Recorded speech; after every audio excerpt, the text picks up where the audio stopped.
Hey, how's it going, YouTube? It's Mr.Bestkeptsecret here, and I'm here with the 5th episode of our GM mode commentary of the Boston Bruins.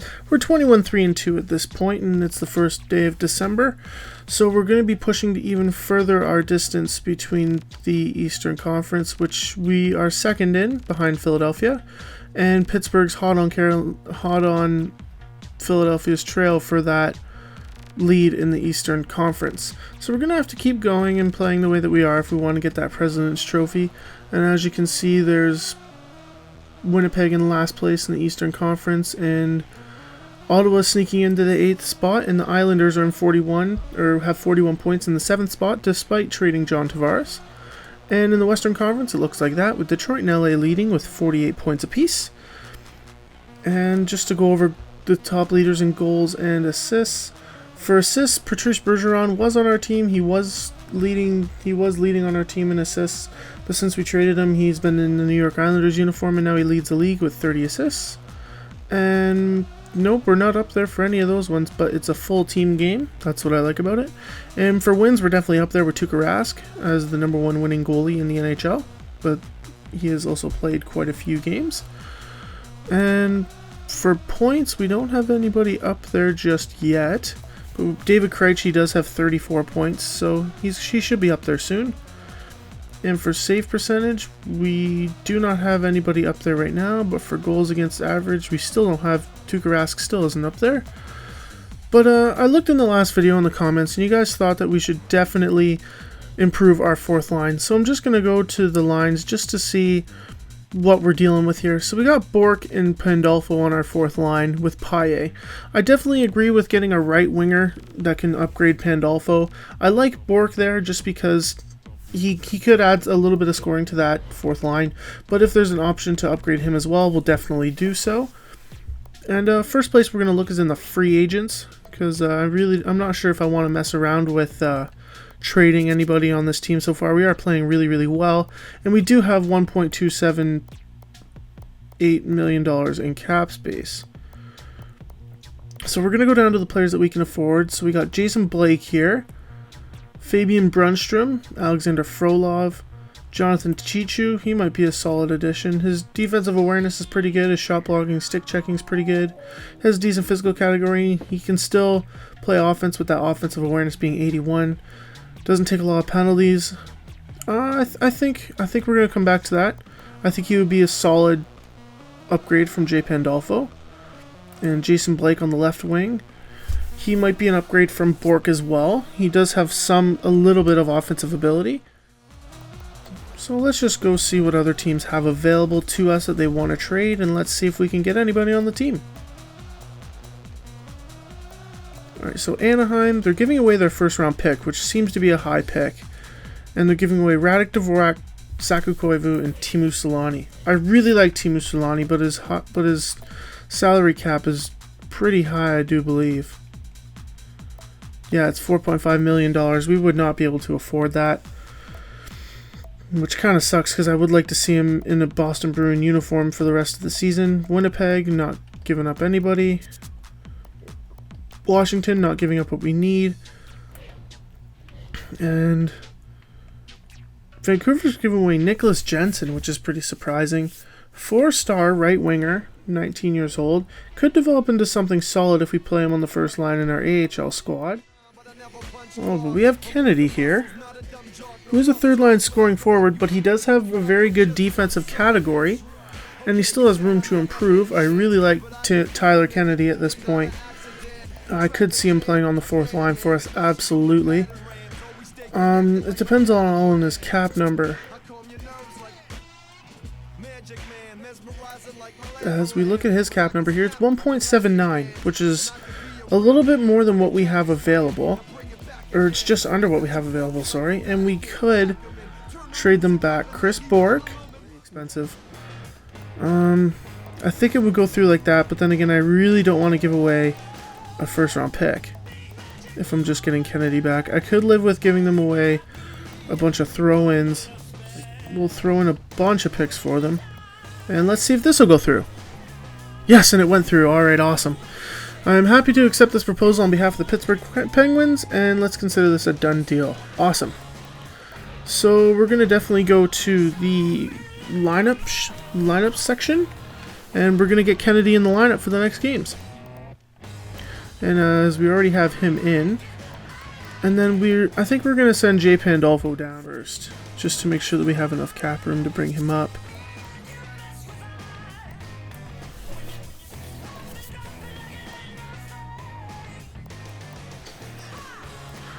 Alright, so we have our option between Greg Campbell, who is a decent defensive category, pretty good physical category, and Hansen. Yeah, let's bring up Greg Campbell. And we'll edit the lines manually. So we'll just put in Gregory Campbell and unscratch him. And let's see here. Also, I'm going to see if I can switch up our penalty kill a little bit, just to see whether or not it will improve after this month of the season. So our top defensive players here. For defensemen, we already knew that was Chara and Seidenberg, so it would be Krejci, Peverly, St. Louis, and Horton. Krejci, Peverly, St. Louis, and Horton. We're going to put them in on the penalty kill. And put on St. Louis. Oh no, sorry, Marchand we're going to take off and put on St. Louis. So St. Louis, Peverly, and Horton. I think that drastically improves our penalty kill. Let's just check out Johnny T's defensive stats here. They're pretty good. Plus he also gives us an opportunity to get some shorthanded goals. We're definitely going to keep him on the penalty kill.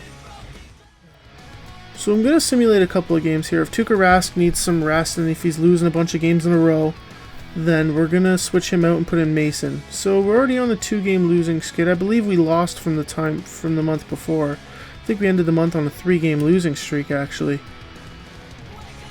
Yeah, so 1, 2, 3, 4, 5 games in a row. Yeah, I'm gonna put in Chris Mason for a game or two, just to make sure that Rask doesn't overwork himself. Alright. And we have our game against Ottawa. This should be a pretty good game. We have I believe it's a home and home with Ottawa. Yeah, home and home. So we're going to simulate both of those games here. Alright, so as we lose to Ottawa 5-2, that's probably due to goaltending. But we should get more goals from our offense here. And we win 7-3, so that's pretty good. And then we're going to put back in Tuukka Rask. Chris Mason had a decent home and home. I wouldn't expect much from him. He's not very talented as a goaltender at this point in his career. As you can see, he's 72 overall as a 36-year-old. Going to have to find a backup goalie. And alright, let's simulate a couple more games as we're playing the Buffalo Sabres. And we lose 2-3. I believe that was an overtime loss.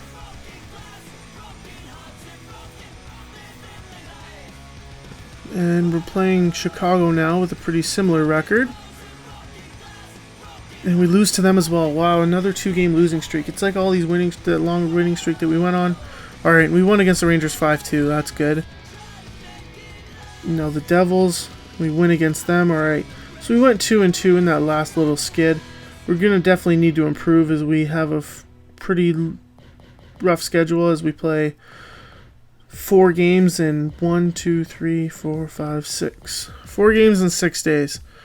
Alright, I'm going to simulate the first 2 games and see how Rask does. And then if he loses both of them, we'll put in Chris Mason for the 1 game. Alright, well, he wins the first game against Ottawa, 4-1. That's good. That's what I like to see. And against Montreal,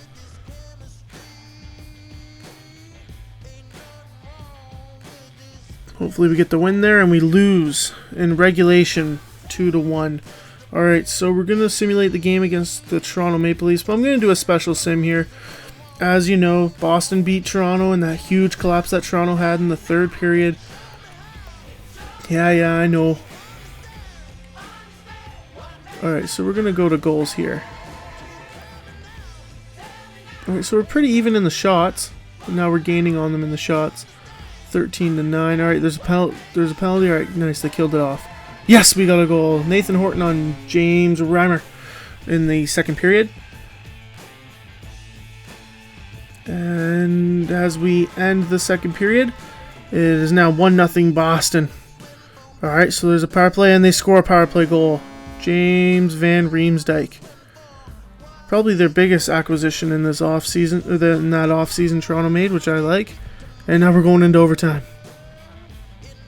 Oh, and Kadri scored on Tuukka Rask in the shootout.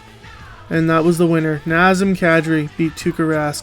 So we did get 1 point, but I would have loved to see us get 2 and get the win. They did outshoot us 36 shots to 31, as you see the 3 stars there. Tuukka Rask, James Reimer, and Nathan Horton. Alright, so we're going to simulate probably up to the trade deadline in this video, and then I'm going to cut it off and go and see what you guys have to say. But let's simulate all the way to January. And then we're going to check out this team stats, see if we can make any other moves. As right now into the season, we have Johnny Tavares and Martin St. Louis. As we lose another game to the New York Rangers, definitely not making as much headway as we need to make on that Eastern Conference. Hopefully we haven't lost our lead on the division. And it's the All-Star game. We're just going to simulate over that. Hopefully the All-Star break gave us a bit more energy and we can come out after and start winning some games. And just like I said, we won a game 6-0 against the St. Louis Blues. Another shutout for Rask. Great game. And we win another one. 5-1 versus San Jose. Let's keep running with Rask here. Looks like that break is exactly what we needed, as we've won 2 in a row and we've had 11 goals in 2 games. That's pretty unbelievable. I'm pretty sure we won that last game. I'm just going to stop the simulation and check, as we won 4-3 against Colorado. So we have won our last 4. It's pretty good. And we're going to keep simulating here into February, because we are on a winning streak, and we're going to send our scout on a new assignment. So we're going to send him to the WHL, and I believe we're going to send him to scout defenseman. And Seth Jones, arguably the #1 overall pick in this year's draft, and he's playing in the Memorial Cup soon. And that's going to be awesome to see all those top players in Saskatchewan, which is in the west of Canada, for all of my American viewers, if you guys don't know. Saskatchewan, it's a prairie style country or province. So anyways, I'm getting too in depth into it, as we win 5-3 against Buffalo. And to go back to the Memorial Cup, it takes the best teams out of all of the leagues, the OHL, the QMJHL, and the WHL, and it takes those teams and pits them against each other in a round-robin style tournament. Then after the round-robin, you get reseeded, and then you play to see who wins the Memorial Cup in a playoff style. And as we win 5-1 against the Maple Leafs, we just came off of a 2-game losing streak, which I didn't realize, as we lost to Buffalo 4-3 in overtime, and then we lost 4-0 to the Rangers. So I'm going to put in Chris Mason. I know he's getting a lot of playing time lately. We're going to put him in against the Carolina Hurricanes. And hopefully he can sneak by a win for us here. And we're going to simulate to the end of February and then check the stats. So we're just going to let Chris Mason run with this away with this road trip here, as we play against Carolina. And he lost 4-2. Hopefully Chris Mason can rebound against the tough Blackhawks team. We do have 31 wins, which I like. And we just lost again in regulation. And we just lost again in regulation again. So, you know what? Chris Mason is not going in for probably the rest of the season. Can't have that. Can't have you in to replace Tuukka Rask and then lose 3 games in a row. That's just not acceptable to me. So we're definitely going to start running a lot more with Rask. I'm not going to listen to my gut and put Mason in anymore. So we're going to simulate to the end of the month, which culminates with a game against the Montreal Canadiens. We'll simulate that one in the simulation style, and then we'll take a look at the stats. Alright, so we're playing Tampa Bay. and hopefully we win. Yes, we win, because remember, we do have their first round pick, and we want them to lose as many games as possible, and if we beat them, it just helps out the cause. I'll also check out our AHL team, see how they're doing. They should be doing okay, I guess. They don't have one of those super studs from this upcoming year's draft class. And we win 7-2 against the Panthers, which is really good. I like that margin to score. And we come back winning 5-3 against the Hurricanes, and we're going to simulate this game against the Montreal Canadiens. I'm just going to check something for a sec. Alright, we're on a 3-game winning streak, so we're going to simulate this game. We're going to go for goals, and we're going to do it at that speed. Alright, let's go, boys. Come on, we got to win this game at the end of the month. We got to extend our lead on the division. And yes, Martin St. Louis beats Carey Price to end the first period. And the second period, halfway through, it's still 1-0. They're beating us in shots. And yes, Jaromir Jagr, the ageless wonder, beats Carey Price on a slap shot. So it's 2-0 now, Boston. As Tuukka Rask has got the routine now, so he should be pretty solid in this third period. We are beating them in shots, but Michael Ryder beats us on the power play. And Thomas Plekanec comes back with another goal. We need a score, guys. We need to score a goal. Yes, Milan Lucic scores on Carey Price. And we get an empty net goal from Martin St. Louis for the insurance marker. And we win 4-2 to end the month of February against the Montreal Canadiens, which is pretty awesome. And we're definitely going to see who the 3 stars are. We got Tuukka Rask, as he had 2 goals scored against him. Martin St. Louis, who had 2 goals. And Milan Lucic, who had 1 goal and 3 hits. And St. Louis and Lucic were both +1s. Alright, that's pretty good. And now we're going to check out the team stats here. And the NHL. Going to see how that first line's doing. Alright, so for forwards, we have Johnny Tavares and Martin St. Louis, both tied with 57 points. I would like to see Tavares up there a little bit more.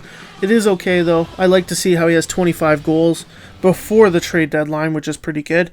Martin St. Louis, pretty close to him, but he has more assists. David Krejci, I believe he's playing on the first line as well, with 50 points. And then Lucic, Horton, and Sagan, all pretty close. Lucic almost has pretty much has the same amount of points as the first liners. Horton is pretty close. Sagan needs to pick it up a little bit, but I wouldn't expect him to be making a bunch of plays considering he's playing with Nathan Horton and Milan Lucic. And that third line of Marchand, Jagr, and Rich Peverley is doing pretty well, actually. I really like how they're contributing to the offense as third liners, having 38 points. That's amazing. 38, 36, and 27. That's really good for that third line. I'm really impressed. And Kennedy is contributing to the offense with having 10 points. So is Daniel Paille. And I can't remember who we had in there. Greg Campbell playing 26 games and getting 4 assists. Wouldn't expect much from the fourth line here. But it is nice to see that third line contributing. And defenseman, we have Zdeno Chara with 28 points. I would like to see him have a lot more points. But what can you really do? We're playing him already on the power play, and we're playing him already on 5-on-5. Seidenberg, I would expect a little bit more points too, because they do play a lot. Gunnarsson is a happy success, because I believe he's only playing on the 5-on-5, which is pretty good. And they're all plus. They're all way up in the plus. So that's pretty good. I'm liking that. And we're gonna check our forwards out. Almost all of our forwards, except for our fourth line, really is pluses, which is good. Except for Greg Campbell. Greg Campbell's a +5, but Paille and Kennedy are in the negative. Pandolfo and Savard aren't on the pro team anymore. So I'm pretty happy with the team success this year so far. And we're just gonna check out the AHL team here, see their record. And they're 27, 24, and 3. So we're gonna see where they are right now. Alright, so they're not even close. They're kind of close to being a playoff team. They're 3 points back. Mark Savard leading the team in assists, which he should. I'm surprised he's not leading the team in goals, but Jordan Caron must be playing pretty good with them. So for goals, we're up there with Caron, and for assists, we're up there with Savard. For Svedberg's in the net, getting 19 wins, that's pretty good.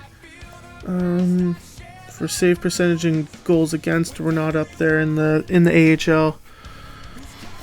Just gonna see what kind of line changes we can make with Garnett XLB already having 91 penalty minutes. That's probably gonna have to change here. All right, I'm gonna put Hue in the net for the rest of the season just to see if he can actually be an improvement over Svedberg. Because Svedberg's numbers are pretty decent. He's just as good as Mason. Yeah, actually, it's a close call. I think I'm going to keep Svedberg in the net. He's taken them that far, and we're just going to keep him there. Alright, and the lineups are pretty much what I'd want to see. Other than that, I really don't see what else we can improve. John Moore playing on that first unit. I really don't see what else we could do here. But again, it is the farm league, and unless we get some like super studs who can play down there, then it's really not that big of a deal. Let's actually just check out the stats for the AHL team.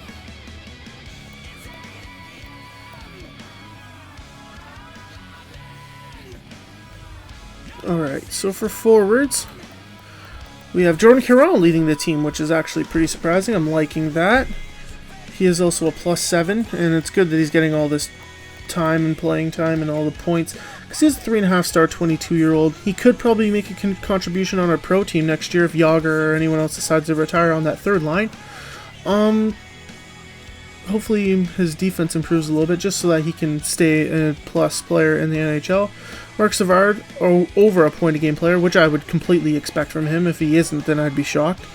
We just didn't have enough room to keep him cap-wise. And Graham Mink, 33-year-old right winger, making some good progress.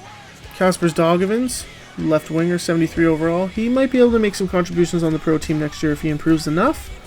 His defensive category can get a little bit better as well. Alright, for defensemen, John Moore, that's what I like to see, leading the team on the defense in points.